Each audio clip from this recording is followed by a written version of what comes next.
Today is so special. This is truly a full circle moment for me because my guest today is the reason I became a life coach and was my introduction to life coaching. So I am honored to have on my own personal coach, Rhonda Britten. She is the founder of Fearless Living. You've heard me, if you've been following me for any amount of time, you've heard me talk about Fearless Living before. And she's so accomplished. I mean, the list goes on. Emmy Award-winner, repeat Oprah guest, multiple best-selling books. The biggest thing for me, though, and I'll have her share what she'd like a little bit more about herself too in a moment, but the biggest thing for me is that she helped me find my way. Oh my goodness, here I go, already emotional. Um, and I met her 11 years ago around this time of year. It was right around spring. And Mhm. um, and we'll talk a little bit about that in a moment too. But boy, it's been quite a journey, and it really is a privilege to have you on with me today, Rhonda. Thank you for being here. Well, thank you so much. I'm so excited to be here as well, and I'm so proud of you. Look at Thank you. you. Look at you blossoming and having a podcast and doing everything you're doing. I'm just so excited for you. And anybody who's listening to you or watching you they have no idea what a privilege that is that they get to be in your orbit. Thank you. Thank you. So I gave a Because few you've of the because you've because highlights. you've because you've done the work. Yeah. That's the thing. There's 20, 30, 40,000 coaches out there, and most have not done the work. And you've done the work. And that takes something of a person. That takes a willingness, a courage, a fortitude, a humility, just a willingness. So I just say you've done the work. So kudos to you. Thank you. And you showed Yeah. me what the work was. You assigned that homework so diligently. One of my very favorite things to do. Yes, sorry. Oh my goodness. So we'll get into your backstory in a moment, but I would love to maybe let's share a little bit about how we met. So I was at a business conference, and I think I've shared in a prior episode part of this story, but basically what happened the night before I met Rhonda was I'm talking, just chit chatting, networking. I was out on a veranda and just with a stranger, right? A group of people. And I get to talking with him, and suddenly I'm starting to tell him my story about the hot air balloon accident and my story. And I'm telling him the story, and then at some point he looks at me and he's like, he knows my dad's been paralyzed for many years, 20 years at that point, nearly. And then he says to me, Charis, why are you paralyzed? And Mm. I I remember so vividly that evening. I remember walking in my room and kind of feeling like a zombie, kind of like something had literally cracked, like something had cracked with me. And I like it was the pivotal moment of a turning point where everything changed, the direction and everything. Kind of just somehow took a shower, went to bed, whatever. And the next morning, you were the keynote. You were the keynote the next morning, and I missed it.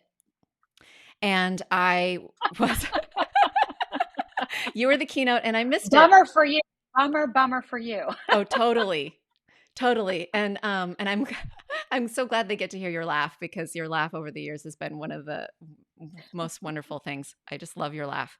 So I run into I remember I was in such a zone. I remember my hair. I remember what I wore. Like I was like, I did everything to make myself cozy because I felt extremely raw. I just felt like I just felt so raw and kind of in shock because I didn't quite understand what had just happened, but something had cracked. And I ran into someone in the hall that I kind of just met at the thing. And he says, oh my gosh, did you see the keynote? And I was like, no, I'm just now leaving my room. And he said, she was amazing.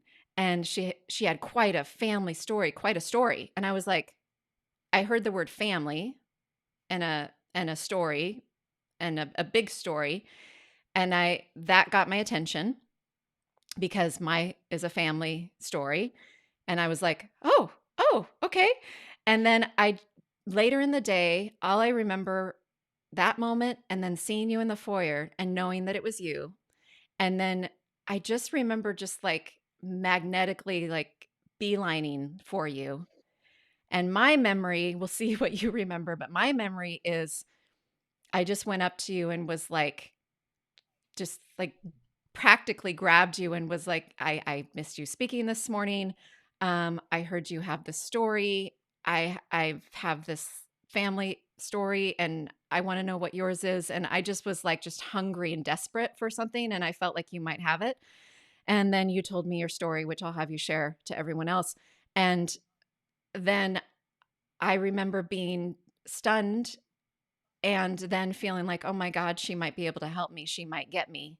And breaking down into tears and feeling like, where do we go from here? What do I do now?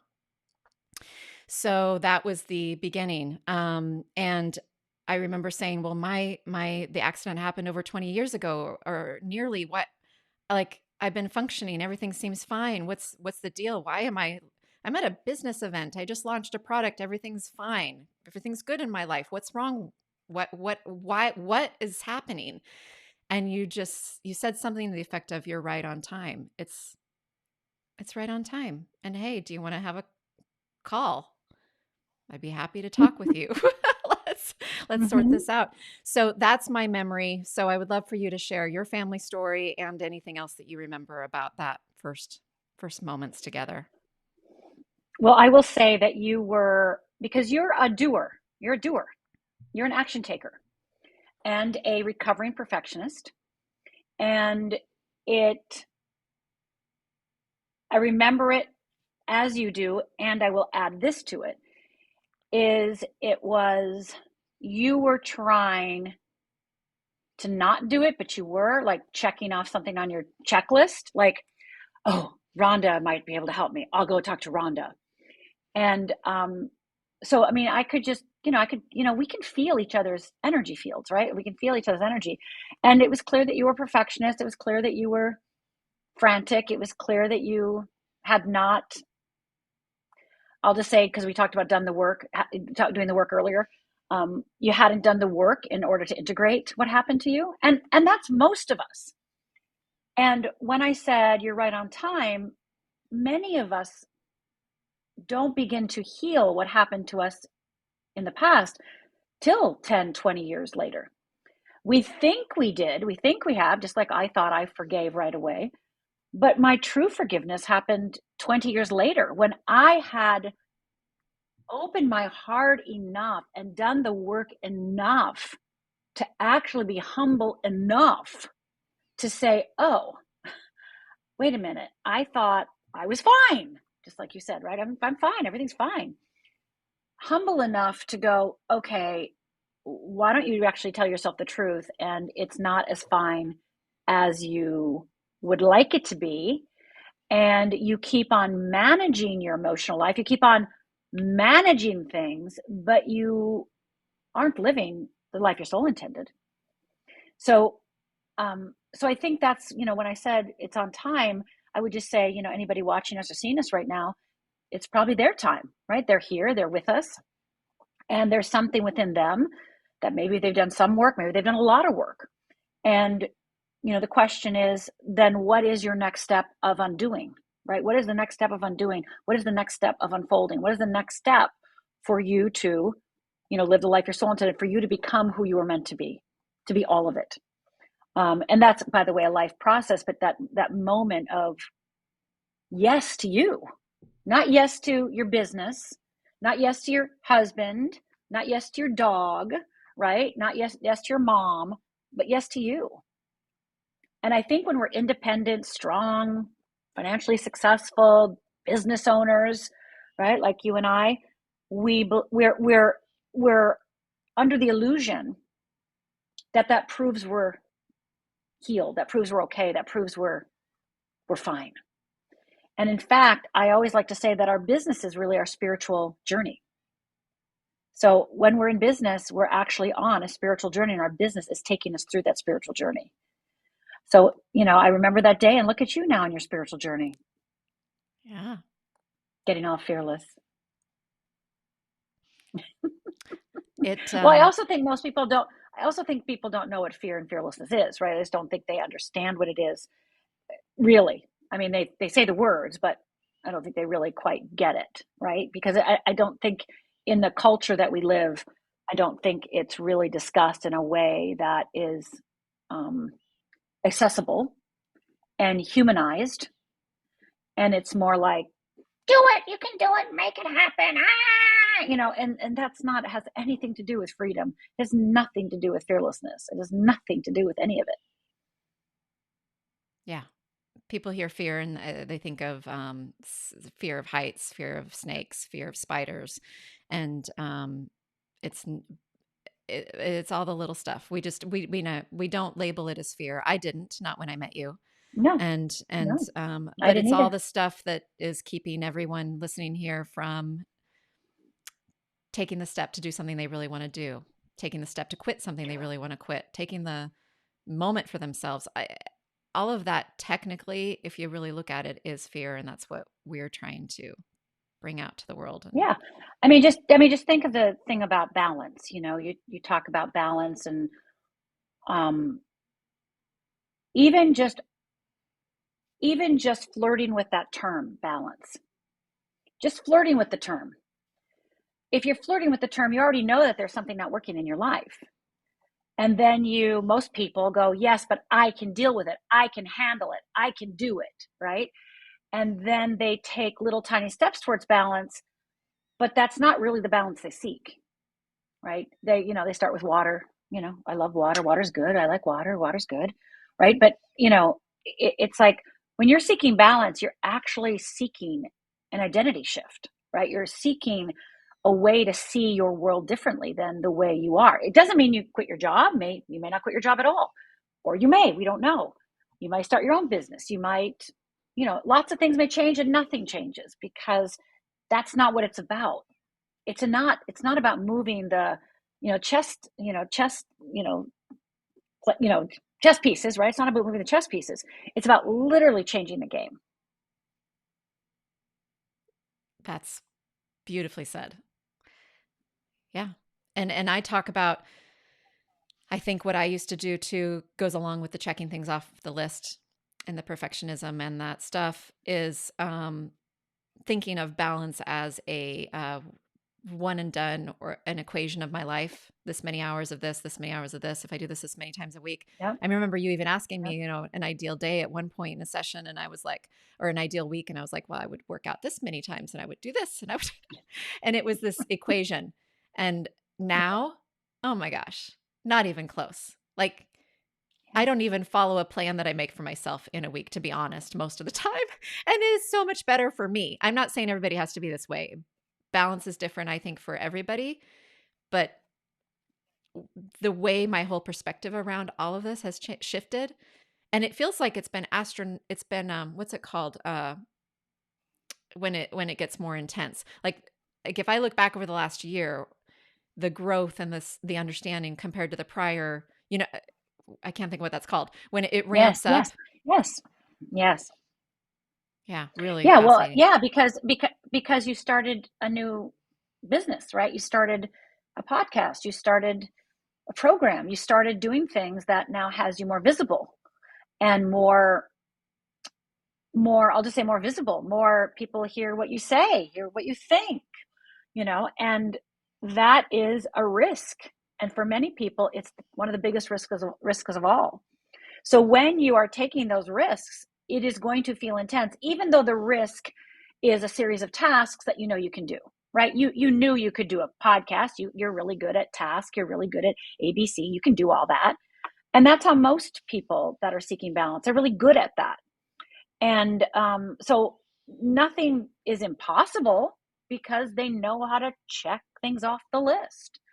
Yet that's not the balance we're talking about, right? So there's a difference in the way you described your balance pre-fearless living is external balance. You thought like, well, if Mm-hmm. I work out 5 hours a week, and if I, spend, 2 hours a day with my husband, and if I, spend this much time with my family, and right. So it was an external, like you said, equation. And where we go, or you and I go, is now we know that external balance, it's lovely and wonderful. Yes, okay, that's a great first step. But that actually isn't going to get us to peace of mind. That's not actually going to get us into soul work. That's not actually going to get us into the balance that we really seek. So many people come for the external balance in the beginning because that's doable. It seems doable, like that. Okay, I can do the checklist. Okay, I can do that, and that's, again, that's a great first step. But as you start that journey, if it calls you, then how you will decide what to do every day, it won't be based on a checklist, even though we all have to get things done. It will be more of an internal balance, Yep. right? So it's when you're focused on internal balance, it changes the way you literally see the world. And therefore, your external balance becomes more in your sovereignty, becomes more in your control, more in your choice, more in your decisions, even if you work for somebody else, even if you have 3 kids, even if you're married, even if you're committed, even if you have families, things, it will be choices that you're making in that internal balance. So you'll no longer begrudge people taking advantage of you, right? You'll no longer begrudge, oh, why do they do that, right? Because it's not about that at all. It doesn't become about that anymore. And you'll start seeing people through a different lens. And then internal balance becomes such a joy and gives you so much space. Even though you may be doing the same amount of tasks, same amount of things, it still creates a level of level of space that just is refreshing, Oh, right? It's yeah. like you can breathe. This, like, I love the word space. Like, it just creates space around you. Yeah. I feel like I have so much more space and breathing room and permission, giving myself so much more permission. I'm tired. I got a deadline, but I need to take a nap. Okay, go That's take the right. freaking That's right. nap. That's right. That's right. That's right. That's right. Yeah. So, yes, absolutely. So, let's talk about the how you came up with fearless living, and I would love for you to share your story. Sure. Sure. Fearless living, probably just like you probably never thought of becoming a life coach. And when I became a life coach, there was no such thing as life coaching. I think there was 5 life coaches in the world, and I happened to be working with one, as I was a publicist at the time, and he was one of my clients. So I didn't even know this existed, right? Um, but how I got there, and you talk about the story of my life, that family story that drew you to me the first day that we met, I'll tell the short version since we have so much to talk about. But it was when I was 14 years old. And so everybody just think for a minute of a time in your life growing up. It could have been when you were 18, 22. It could have been when you were 3. But that something happened that rocked your world. Maybe you saw something, maybe you heard something, maybe you experienced something that changed your perception in a fundamental way. Well, mine happened when I was 14 years old. And my parents were in the middle of getting a divorce. And it was Father's Day, and my father was coming over to take us all out to brunch. And I grew up in a little tiny town, so going out to brunch was a big deal because we didn't go out to eat. It was expensive. 3 kids, 2 adults, 5 people. Just didn't do that back then. And he comes in the door and he goes, come on," because that's what dads do. And my mom's getting ready in her bedroom and putting on her blue eyeshadow and rose-colored lipstick, fluffing up her beehive hairdo.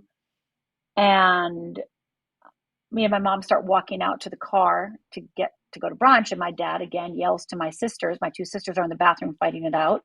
We have one bathroom for 5 people, and he yells, "Come on, let's go!" And so we start walking out, and it starts to rain as me and my dad and mom are walking out. And my dad looks at us and says, "Oh, I got to get my coat from the car." And as he opens his trunk to go get his coat, I notice he doesn't grab a coat, but he grabbed a gun, and he starts screaming at my mother, "You made me do this. You made me do this." And he fires. And I start yelling, "Dad, what are you doing? Stop, Dad, what are you doing?" And he cocks the gun and points it at me. And I absolutely 100% believed I was next. And he looked at me, I looked at him, I blinked, he blinked. And my mother, who already had one bullet in her, looked up, saw the gun in my face, and screamed, "No, don't." And my father, realizing my mother's still alive, took that bullet intended for me and shot my mother a second time. And that second bullet went through my mother's abdomen, out her back, and landed in the car horn. And for the next 20 minutes, all I heard was, and then my father cocked the gun again, dropped to his knees, put the gun to his head, and fired. And so in a matter of 2 minutes, I was less than 2 minutes, I was a sole witness of my father murdering my mother and committing suicide at the age of 14.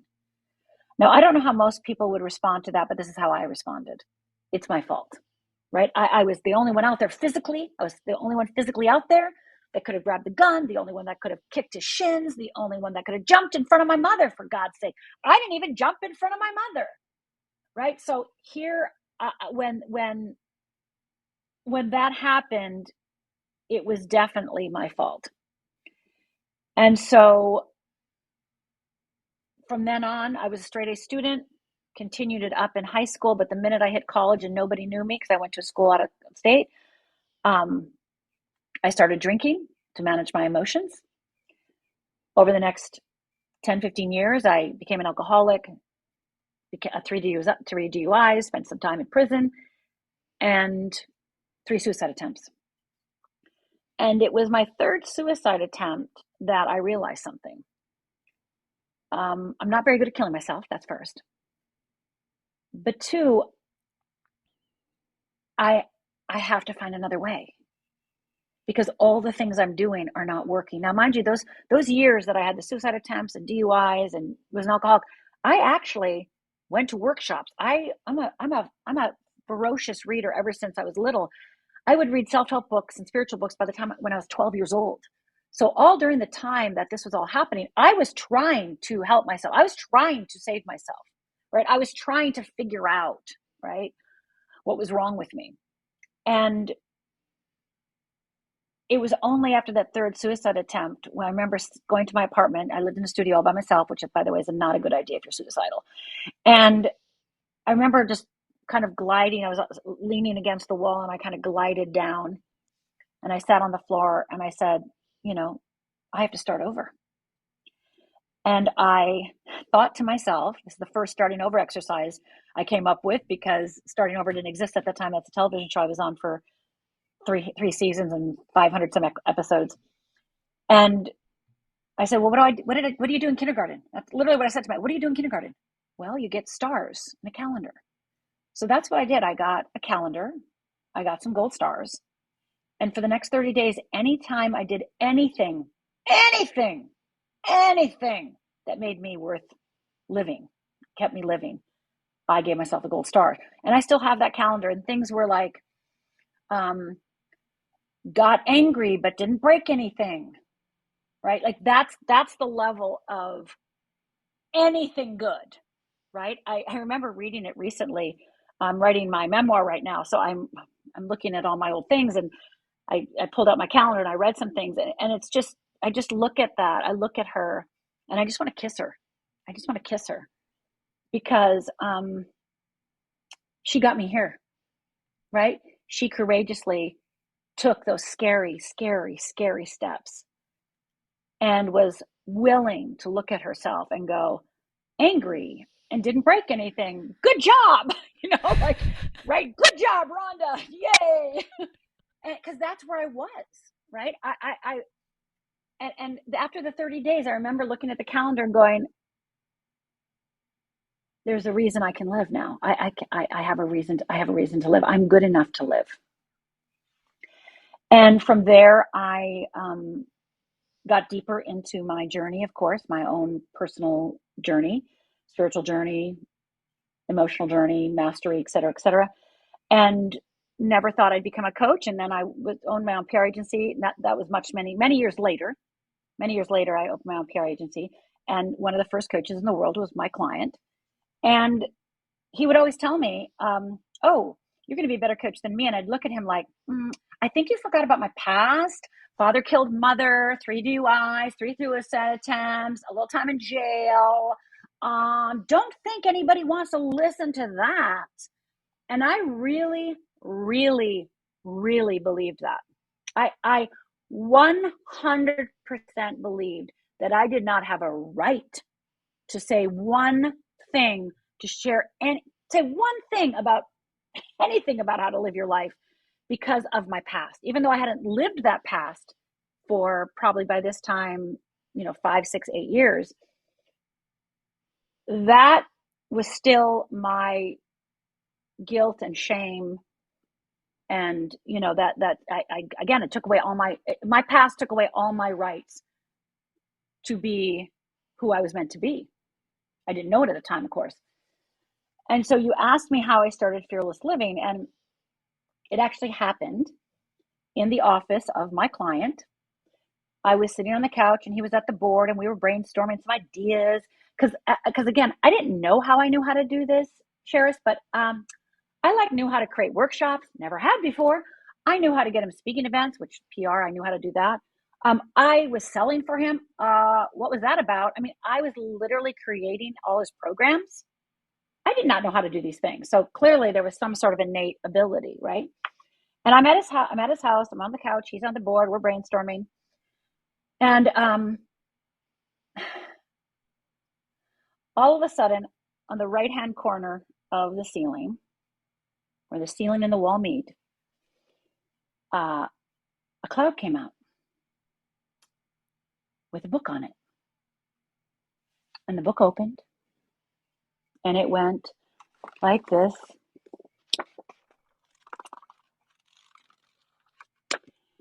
And it shut, went back in the cloud, and left. And I'm like, what just happened? And I also believe, because, it can't be for me, I absolutely believe that wasn't for me. I believe that I just saw it, but it must be for somebody else.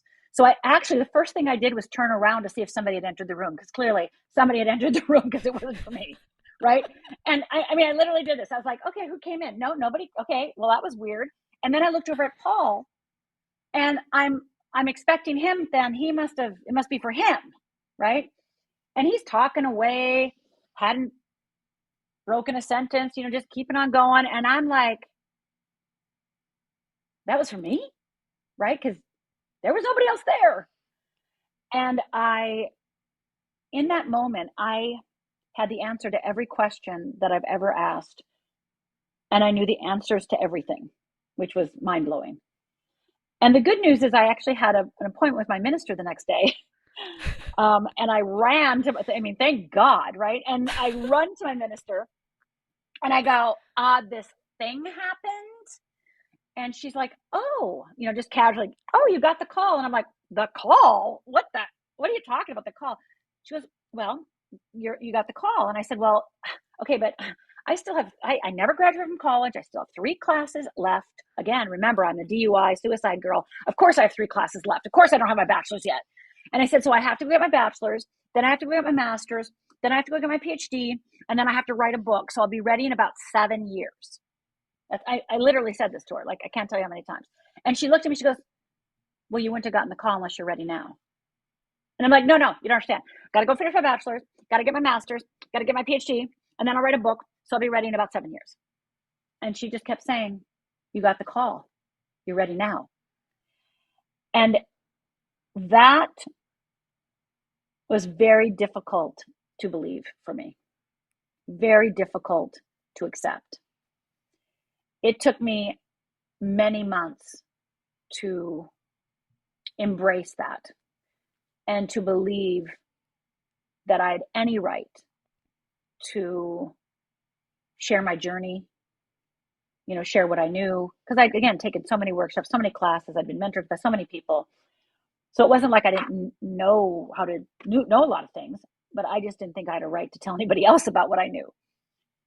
And so after I surrendered, which again was months later, and Paul, remember, was always saying, you're going to be a better coach than me. He became my mentor. And so I lived in Los Angeles. I live in LA now, but I lived in Los Angeles at the time. And, this is before Zoom, this is before video, this is before everything. So I would charge people $25 for a session, and I would drive to their house or meet them at a cafe, which in LA, sometimes I drive 30 to 45 minutes to go and get $25, and work with that person and then drive home 30 to 45 minutes, right? but it was mind blowing. And for 6 months, I only had 2 clients. I mean, literally, I couldn't get hired if, like 2 people, and that's all I got. Like nobody, like, again, I didn't have permission. But at the 6-month mark, it's like I switched, like I really got it, right? And within 1 week, I had 20 clients. So I went to 2 clients struggling, $25 driving everywhere, to 20 clients. And then eventually they came to my house, because back then everything was done in person. What do you think changed that And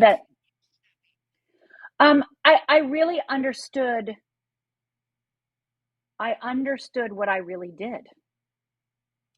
And so I started talking about myself differently, right? That's one of the things you learn in marketing, right? Like, how do you talk about yourself? How do you talk about what you do?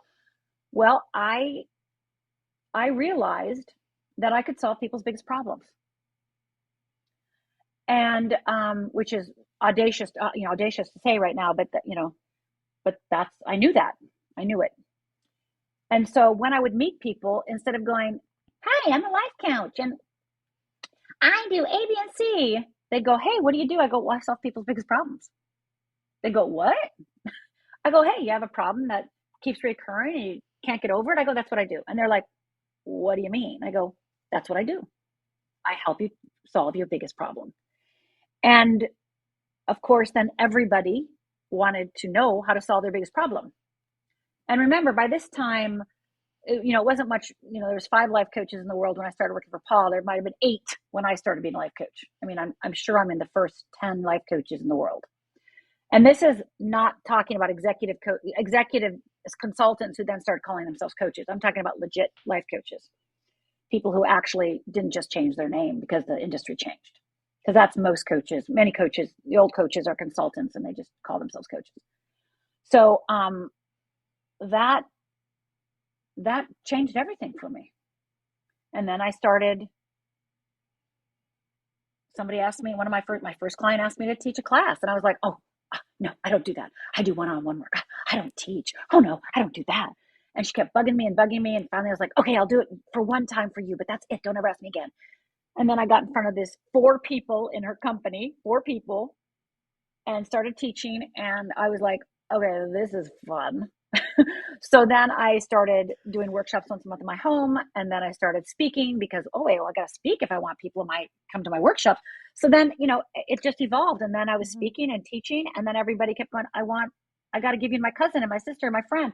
I started recording all my talks, and then people kept asking for a book, and so then I wrote a book, and so everything's evolved based on what other people wanted, right? I didn't sit there and go, I think I'll write a book. No. Rhonda, will you write a book? Rhonda, will you write a book? Oh, well, I don't know if I can do that. And it was always the hurdle of them wanting, asking, and then me being willing to surrender to even contemplate that I had a right to do that, that I even had the ability that I could even think about doing that, right? I remember the first workshop in my house, and I'm divorced now, but I was married at the time, and our kitchen was like the 1950s and had broken tile, and it was like really old and needed to be redone. And I remember being horrified that I was going to have people in my house, like horrified. And I would say to myself, "Yes, Rhonda, but you don't make enough money now to hire, go to a hotel." And I started teaching in my house with my broken tile. And that, again, another moment of humility. Because again, remember, I still had that belief somewhere in me that even though I knew all the answers, I thought they still wanted me to look a certain way, or wanted me to be a certain way, or wanted me to have certain things.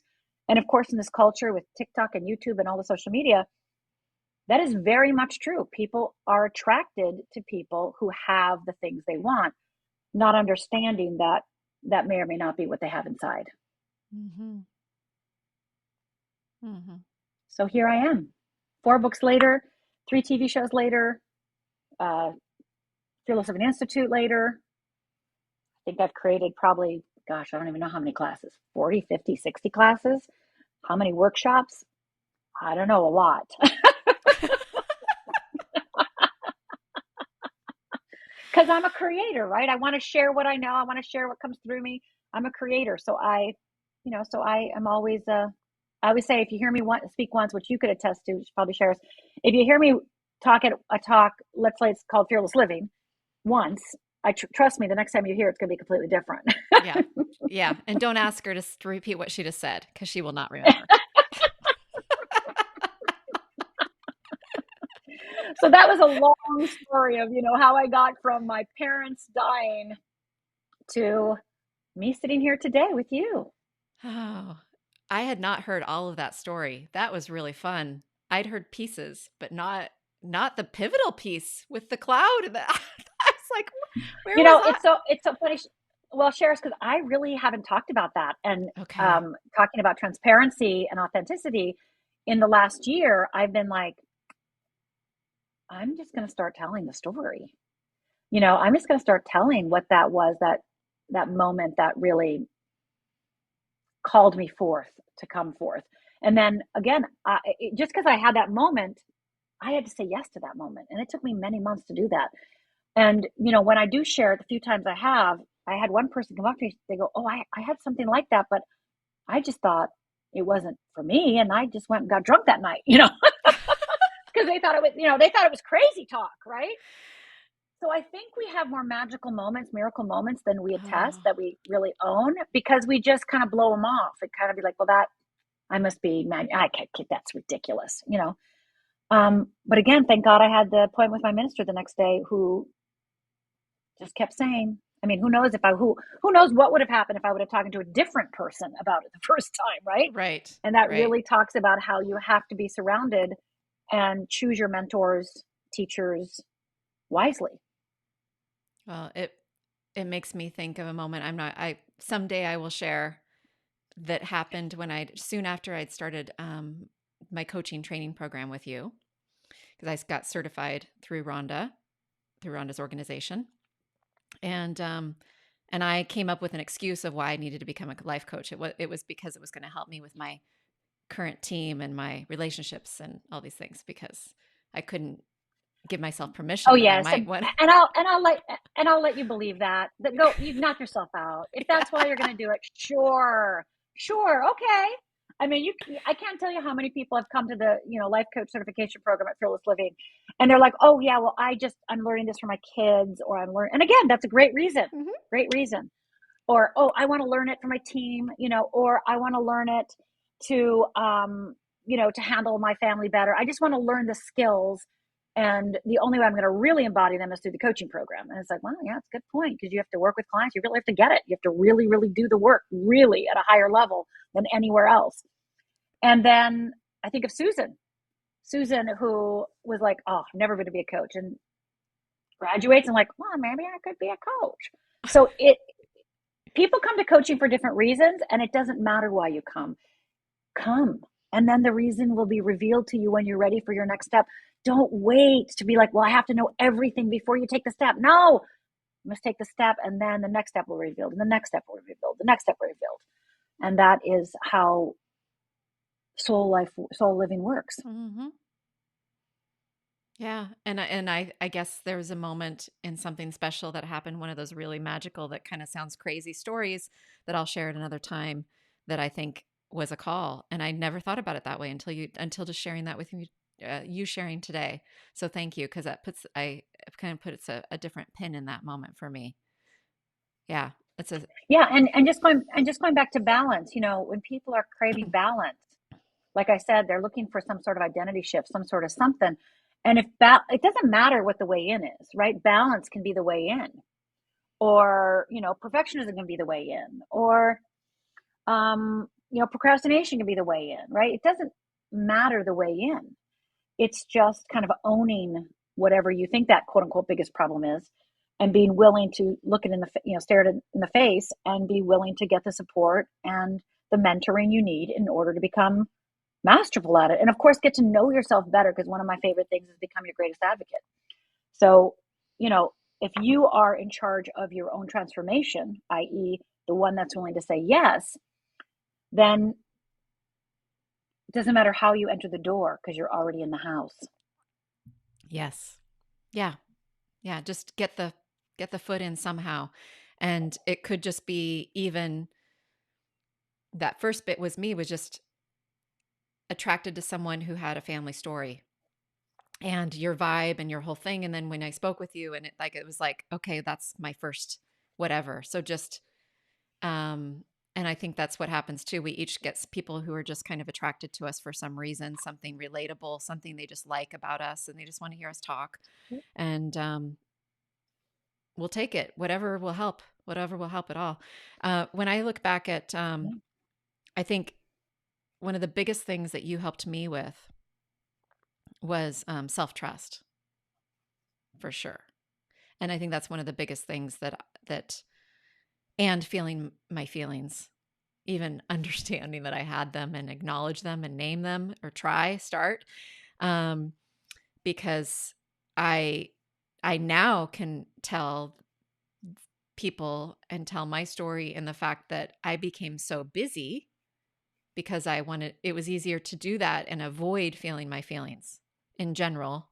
Looking back, that's the quick summary of my overly busyness and workaholic years and tendencies. And so, the trust and the avoiding the feelings, and I know, we worked on that tremendously. I mean, anything you want to say to that in general, or working with me on that, or anything that comes to mind? I think you're bringing up two fundamental principles, right? Most people, we're not educated about our feelings. And my Siri just keeps wanting to talk to me, by the way. So it's just trying to memorize everything I say. So it's just going around and around and around. But you're bringing up two fundamental things, right? Trust and feelings. And most of us, me growing up the way I did, um, I didn't know what I felt. I mean, I grew up in a Finnish home. Finnish people don't feel. And I grew up in a little tiny town, so nobody feels. And feelings were too much, to this, to that, right? Like feelings were bad. But I think most of us don't know what we feel. We can't identify what we feel. And emotional intelligence tells us, neuroscience tells us, that the number of feelings that we can name actually is a sign of how much emotional intelligence we have. So that is proven by neuroscience now. So if you have, like, I had three feelings, angry, depressed, and happy. That's really pretty much it. I was either angry, depressed, or happy. And you don't have a lot of room for subtlety. You don't have a lot of room for negotiating. You have not a lot of room for self mastery if you only have three feelings. So I really invite folks to definitely get to know what they feel and get to know themselves that way, and to really um, love themselves enough to find out what they feel. And moving from that to trust, if you don't trust yourself, you will never choose you. You will never make decisions for your soul's greatest unfoldment. You will never make decisions that have anything to do with you. So one of my favorite sayings of mine is, my needs equal your needs. So when we move through fearless living, we do the work of fearless living. It's like, yes, I want you to know your needs. I want you to know your feelings, but everybody else has needs and feelings too. And are you willing to trust yours and honor yours, to give yourself self-respect, to give yourself sovereignty, to give yourself, again, I'm going to say the word sovereignty because I love that word, but to take that personal power back. So feelings and trust, I think, are epidemic, that we don't feel and we don't trust. Especially in a world like today with all the social media, it makes it even worse, Mm-hmm. right? Because now we're looking at what everybody does and we're thinking, oh, should I be doing that? Or should I be wearing that? Or should I be thinking this? Or should I do that? And even though there's a trend now that we all want to be au naturel, and no, we want to be honest, that even in of itself could be fake, right? It could be a marketing technique about being honest. So you got to trust yourself in order to know who to listen to, who to follow, what your next step is. And one of the ways to get there is to actually know what you feel. Which is why I stress feelings, and it's inside what I teach and pass along through fearless living and the list of feelings that came from you. It's so Yeah. important. And I talk about trust and permission and all these things because uh, I, I just, I I want people to feel better like I feel better. Yeah, I want the same thing. I want the very same thing. I can't believe when I look back at myself, 22, 30, 35, 16, whatever, all those ages. Um,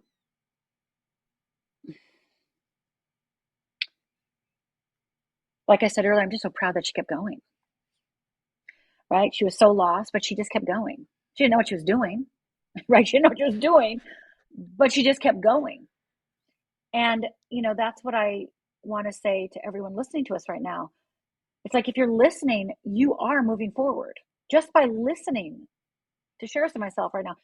You are saying yes, yes, yes to I want to be more me. Yes, yes, yes, I want to trust myself more. Yes, yes, yes, I want to embrace my feelings. Yes, yes, yes, I want more internal balance. Just by the mere fact of listening to us without doing one exercise, but just listening. It's getting that in your body and brain and shifting those cells. And one of the biggest changes in my life, Charis, was when I literally listened. I didn't listen to the radio. Yes, it was radio back then. I didn't listen to the radio. I didn't watch TV for 2 years. And all I did was listen to my own voice. I would record on a little cassette recorder my favorite sayings and all the things that really meant something to me. And I would listen to that cassette in the car and at home. And I would listen to my one mentor, right? Because too many mentors also really messes you up. So I had one mentor and my own voice, and I only listened to that for 2 years. And that, I believe, was one of the fastest transformational times in my life because I was literally absorbing, literally, uh, just swimming in those words that I wanted to be true, that I prayed could be true about me, that just I was dying for them to be true about me. I wanted them to be true about me.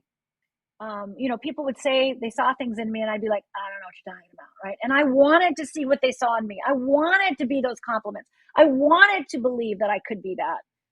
And just listening to this podcast, just listening to you right now, um, over and over and over again, episode over and over and over again, is going to shift neural pathways in your brain and shift your cells so you become more open to surrendering to the next best step. So if you're not willing or not able to take action yet, listen again and again and again and again, and finally the dam will break and you will take a step. Yeah. Oh, I could talk to you for hours. Yes. We have no limits on what we could discuss and our history together. And I thank you for continuing to take the steps yourself. Thank you for still being here, not being able to end it as you tried. Thank you for clambering your way through those rough years to find enough peace so that you could help others and help me. And now I am passing it along. Thank you. I love that. And Thank you. you're welcome. And that's what I've always wanted, Charis. I've always known that I can't change the world by myself, right? We need coaches in order to take their tribe. So I am just so excited for you, and I'm so excited to watch your evolution and just so thrilled that I got to be part of your journey. Thank you. So You're if welcome. anyone wants to follow you, and also I definitely want to, as a fun thing, she has so many things to offer, and I was thinking about what to offer you all, and I said, ooh, let's do the first book of hers I ever read. And the first program, so I started working with you privately, was my first intro to you, but then I took many of your programs I've taken. And the first group program I did was Change Your Life in 30 Days, and the first book. And so I thought, let's do a free chapter to that. That would be so fun to share with everyone. So she is gifting to you. Let me show you on screen here if you're watching the video. And if you're if you're listening to this, the audio version, do not fret. No matter what, wherever you're seeing this, hearing this, the link is going to be in the comments, and and I'm going to have her repeat it. I think it's fearlessliving.org/chapter dash, like you'd put in between phone number digits, a dash CYL, which ironically is the same initials for Charis Your Life. So So the book that Charis is talking about is Change Your Life in 30 Days. yes. So Change Your Life in 30 Days is the book that she did first. That was my third book. It was my third book. And it's many people's favorite books because this book, Change Your Life in 30 Days, actually gives you a tool a day, gives you a skill a day. So every day, now you don't have to do it in 30 days. It might take you 60 days. That's okay. It might take you 90 days. But it does a skill a day. So day one, you're going to learn a skill/tool and you're going to practice it. And then the next day, you're going to get another one. And so at the end of your time going to Change Your Life in 30 days, you're going to have literally 30 tools in your toolbox. And like I said, don't pressure yourself to do it one a day. If something happens and you need to take a couple days off, do it and just pick up where you left off. But this is what I say, everyone who's a leader, everyone who's a coach, a mentor, lead a team, this is your toolkit. So this is essential. So my first book, Fearless Living, which is the foundation of all things fear that I teach, Fearless Living is the philosophy and everything about fear, and Change Your Life is the toolkit. And those two things go together is really the heart of Fearless Living. And of course, I had to start So with go the get that free chapter. because you had to check off that task list. Yeah, I'm like, give me the task, give me the toolkit. Tool 1, tool 2, tool 3. And I did it when you did it live years ago at 7:00 in the morning or something like that. 7:00 in the morning, live every day on a call. You showed up live. I was there live. Other people were there live every day for 30 days in our little apartment 11 years ago. Yes. So go get that free chapter. It's fabulous, and it will help you change your life, and you'll see and hear or read things that you hear me talk about, and no surprise. So thank you. But she goes, but I just love the format of it. I love all the things. I love how simple it is. Anyway, I can't say enough about everything that you do, but especially that one's just near and dear to my heart. And then online, following you on social media and such. Everything's under Rhonda Britten, social media, RHONDA BRITTE, and Rhonda Britten.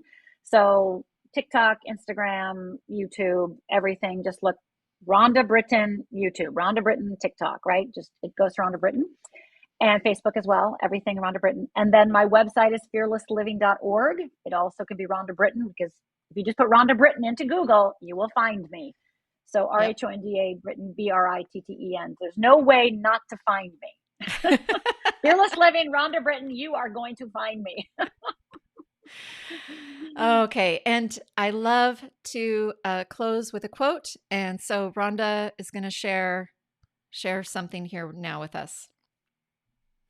Yeah. So Charis told me about this. So I want to tell you the quote that has been my favorite quote since I was probably 12 years old. And maybe this quote kept me going on some level, even when I was drunk, suicidal, in a psychiatric ward, right? It's by E.E. Cummings. To be nobody but yourself in a world which is doing its best night and day to make you everybody else means to fight the hardest battle which any human being can fight and never stop fighting. So that is my favorite quote from somebody else. And then Charis asked me what my favorite quote is. And I thought, well, we're talking about balance today and everything. So, live the life your soul intended is my motto. I want you to live the life your soul intended. That's why I do what I do. I always say people are in the right place if they can answer the question, do you want to live the life your soul intended? If the answer is yes, you're in the right place. If you don't, you're not in the right place. Please leave. right? So do you want to live a life your soul She's intended? saying And these are Rhonda's quotes, just so to be super these clear. are Rhonda's These are quotes. Rhonda Yes, quotes by yes, Rhonda. yes, yes. Sorry, thanks, Charis. So live the life your soul intended is my favorite Rhonda quote. I never know, like it's my quote that I made up, that I said myself, that God gave me. So live the life your soul intended. And I will give this to make you stop and think while we are ending today is, are you willing to be wrong about everything to find the right life for you? And yes, that's a Rhonda Britten quote. Are you willing to be wrong about everything to find the right life for you? Because the right life is living the life your soul intended in the world of fearless living. Yeah. Oh, I've had so much fun. Thank you, Charis. Thank you. This was, like I said, full circle, special beyond words. Special beyond words. Thank you. And I love you, Rhonda. You're welcome. I love you too. Be fearless, everyone.